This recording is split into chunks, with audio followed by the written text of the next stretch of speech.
Jerome, why don't you talk a little bit about how you're connecting people and how you can do a better job, and we'll see if anybody else wants to jump in on that.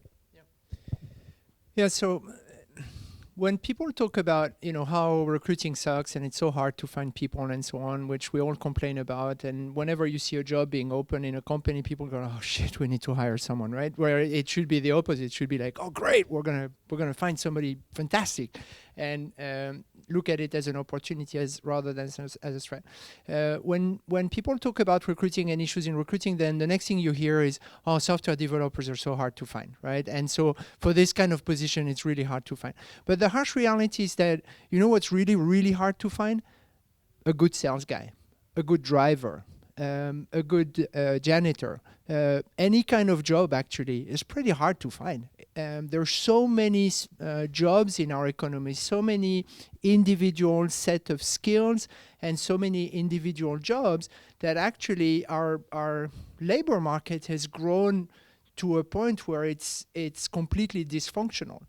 And so we're looking at an economic recovery now that looks like we have 4 million open jobs in the US. And that's up from 2 million 4 years ago. So the economy is actually not producing jobs, it's producing job openings, right? And so we could keep piling job openings, right? But as long as we are unable to put people into those jobs easily, that doesn't work.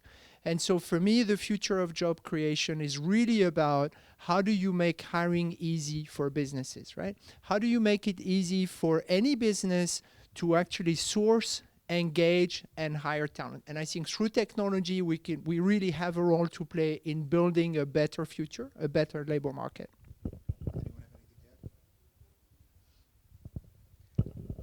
I just want to agree really strongly. Our focus at Guild has been in the technology space, but I think that this really plays out very broadly. And you're right that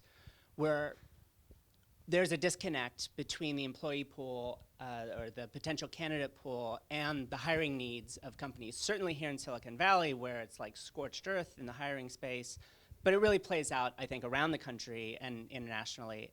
And the potential of technology companies to come in and revolutionize this space is obviously what we're talking about here today, and I think it's really unrealized at this point. It's just the starting point of companies like Guild, like Smart Recruiters, like some of the others here today, to really change the face of recruiting and HR broadly. Where are there's space for HR tech companies to change things. Where are the untapped niches in this area that you've seen where new startups should be focusing their effort? That's open to the panel. Well, I mean, somewhat selfishly, I'll tell you sort of what I think that space is. So one of the great things that's happened over the last couple of years is there are all of these sort of HR services companies that have sprung up that do, payroll or, benefits enrollment or, recruiting or things like that. And one of the problems that creates, or one of the interesting opportunities it creates, is that all of these systems need access to the same basic information about the company, the same basic information about all of the employees, their contact information, who they are, who they report to. New employees need to be added to all of these systems, and when they leave, they need to be removed from all of these systems. And when something changes, like they move to a new address, it needs to be updated in all of these systems. And so one of the things that I think is going to happen over the next couple of years, and I very much think it will be Zenefits that does it, but regardless, there needs to be a single system of record on the HR side and the back office side. The way there is for the front office, it's Salesforce. Everything plugs into Salesforce. It has all of the core employee data. And I think one of the problems on the HR side is that there isn't, which means that it just creates a tremendous administrative layer on the HR side for people to sort of manage all these systems. And that's certainly what we try and solve. But I think it's a problem that will be solved regardless in the next couple of years. It's interesting. I actually think that a lot of people, both because of regulatory issues and legal issues, they think they have to have that data siloed. And they're resistant, I think, sometimes to the idea of, oh, we'll have one system which will handle everything. Oh, gosh, if you have one system, then how do you know that you aren't giving an advantage here to this recruitment process? And suddenly you end up in this sort of HR nightmare, which is what everyone's vision of what HR is about. And I totally agree with you that there's going to be some point at which, and you look at the expansion of certain companies, without going into the specific naming of names, they're really clearly trying to push into a broader platform.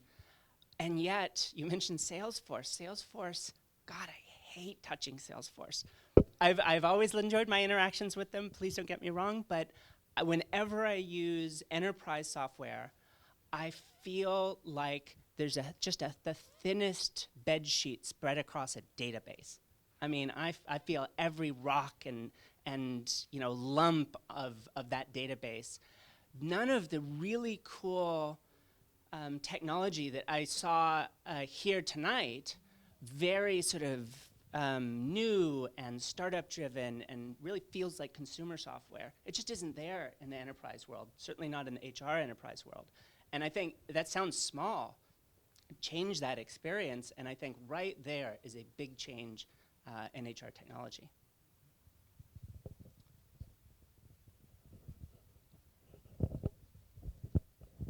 If there's anyone from Salesforce here, we'll give you a chance to respond in a few minutes. I think Vivian brings a good point, right? And to Salesforce credit, they were invented before consumer software existed, right? And I think that goes with a trend that we have only just started to feel, which is that the tolerance of people to crappy software is just going down very, very, very, very fast, right? And we all are consumers here. And we all interface with old school enterprise software, but not for long anymore. And so this consumerization of enterprise software, which led the bring your own device in the office, and it's now bring your own software. And we at Smart Recruiters have this is our strategy. I mean, the whole company is built on this, right? We delight the hiring manager. We don't go and talk to recruiter, HR, or CEO and say, sign up and do something. We just grab a hiring manager or recruiter and make their life so easy, make it so delightful for them, and then we grow from within, right? And I think more and more companies have this approach, and that means that we are contributing to promote a connected world in which things can be done in a far more effective way than they have in the past. And I think if I have to make one prediction for 2014 and forward as to how this world of job creation evolves is we are all connected in this room, right? I don't think there's anyone in this room that's more than 3 degrees away from me, right? We would agree to that. And so if you think of my network and then you think of, you add to that the network of David and then the network of John and the network of Ben and of the rest of the Smart Recruiters employees, we have 50 people collectively. I think we're already connected to every single person we will hire in the next 5 years, right? We're already connected. So there's just one question. How do you leverage this connection to engage, build up a conversation, and ultimately hire that person, identify that person, right? So I think recruiting in the social web is a very, very different world than the one we know. And it doesn't have a resume. It doesn't have an application form. It doesn't have an applicant tracking. It doesn't have notions of you're rejected. All this kind of old school ways of recruiting, which arguably were imported from, how you apply to a job in the 60s, filling in a form, right? And then the internet appeared and we put in those forms online. We called it applicant tracking system. Some legal regulations came on top, and that's the state of the market. But this is nothing like what we really need to create jobs and to connect with people. So I think the consumerization, the social web is leading to a very, very different world of job creation. So I guess you bring up a very good point. And my question here for all of you to discuss is how do we tap into our connections, the people that we know, the people that we trust, but still reach out to those second, third, fourth degree connections who might be people from another state, might be people that want to immigrate to the U.S. or to whatever country or company is based in to work for you, that are super talented, that would be the right fit for that opening that you have in that company.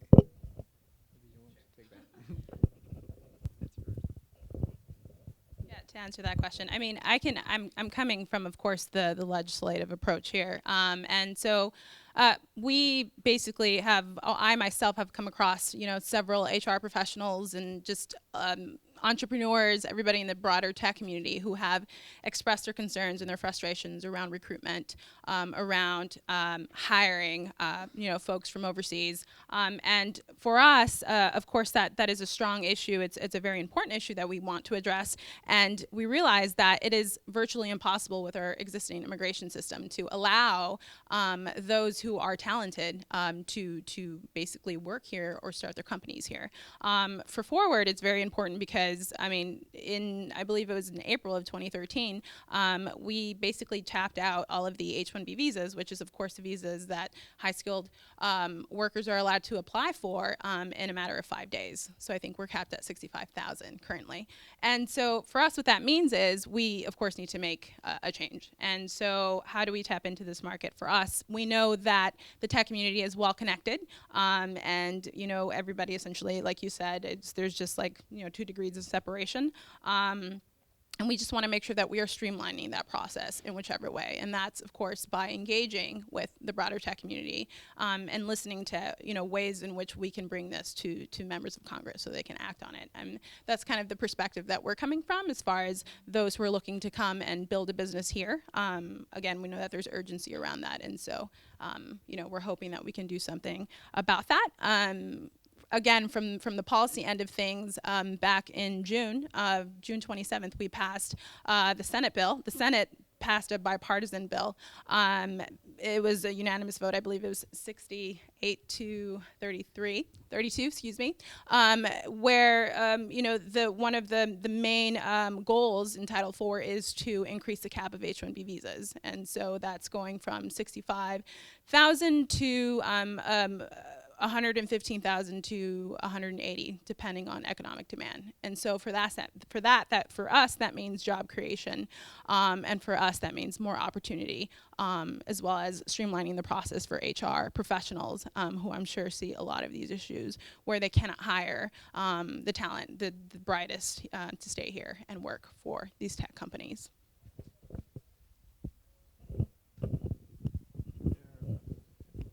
So one thing that I think regulations or the lack thereof could help us is when you think about the recruiting process, it is very, very regulated, right? And it's a complex issue because sure, you don't want to discriminate people. Mostly that's kind of the main problem in recruiting. Why didn't you get the job? And so over the years, we've added, protected class and processes and so on to a point where it's kind of ridiculous, right? So we have most companies operating a process that doesn't work for them, doesn't work for the candidate, isn't really helping out, but it's forced upon by diversity and by regulation, and in particular by EU regulations. Now the question becomes, if we live in a more transparent world, does this drive good practices? So does transparency drive good practice, so less discrimination? Or does transparency drive bad practice, like, oh, I don't like how this person looks, I'm not going to invite them for an interview, right? And whether we agree or not, the reality is we live in a transparent world, right? And so right now we are sort of in between where everybody has a boring process on a spreadsheet, which is the official thing, and then they have the social network, and they can check out their candidates, and they have the transparent world. So one question I would have is, do you think that regulations can and should evolve to make hiring easier, faster, more social, or do you think protection is important? Whoever wants to speak that. That's an interesting question. So one thing that we found in doing an analysis of our data, so we have a database of about 7 million developers, and to avoid some of the issues that you implied, like, you know, let's be blunt, if you want to get a job at Dropbox, you're better off having been born in San Francisco than St. Louis. Well, how completely arbitrary is that? There's no great developers in St. Louis? No, of course there are, but if you live in San Francisco, it's more likely your social network connects with people that happen to work in San Francisco, including the employees of Dropbox. That's completely, forget Kinshasa, but we shouldn't. Just here, we see this effect. Clearly being able to recruit on recommendation is a powerful tool. It is successful. Everyone knows that it works. But there was a great article very recently in Harvard Business Review, and there's a ton of research around this, that those sorts of recruiting tools essentially enforce a certain status quo, right? There's a certain set of employees at a company. You hire the people that they know, you end up with similar types of employees in your company. And it leaves out a large segment of the workforce, not because anyone's being discriminatory or making bad decisions. Actually, they're making good short-term decisions. They're finding great talent. But long-term, for us at a national level or at a regional level, we aren't really making the most of our workforce. We're leaving out a whole slew of people that could be great. So when we look at the 7 million people in Guild's database, and we go through algorithmically and actually rank them by assessing their code and looking at other signals we collect from 100 different sites online, we ideally want to be able to say this person is the right person for your job. Doesn't matter what their educational background is, doesn't matter where they worked, it doesn't matter where they're from. This is the right person for the job right now. Now, maybe it's a bit ideal to think that we'll actually make the perfect recommendation in every case.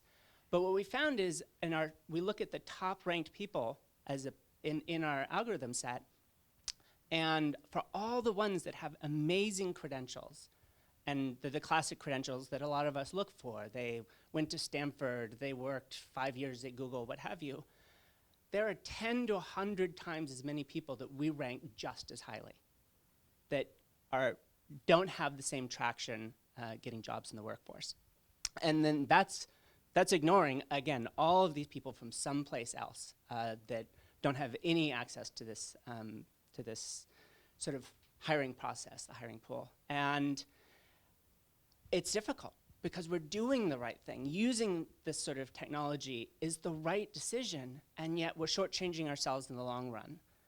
And then there's a tension between whether we rely on legislative solutions or we're totally rely on transparency. I like to think some of the tools that people are showing here tonight are showing the power of transparency. But I do think that there's a role for this and a real role for us. You don't have to think of it as government intervention if you don't want to. Just for us to collectively think, if San Francisco, if the Bay Area wants to remain the tech hub that it is, what do we need to do as a group to make certain that we actually have the best workforce in the world going forward?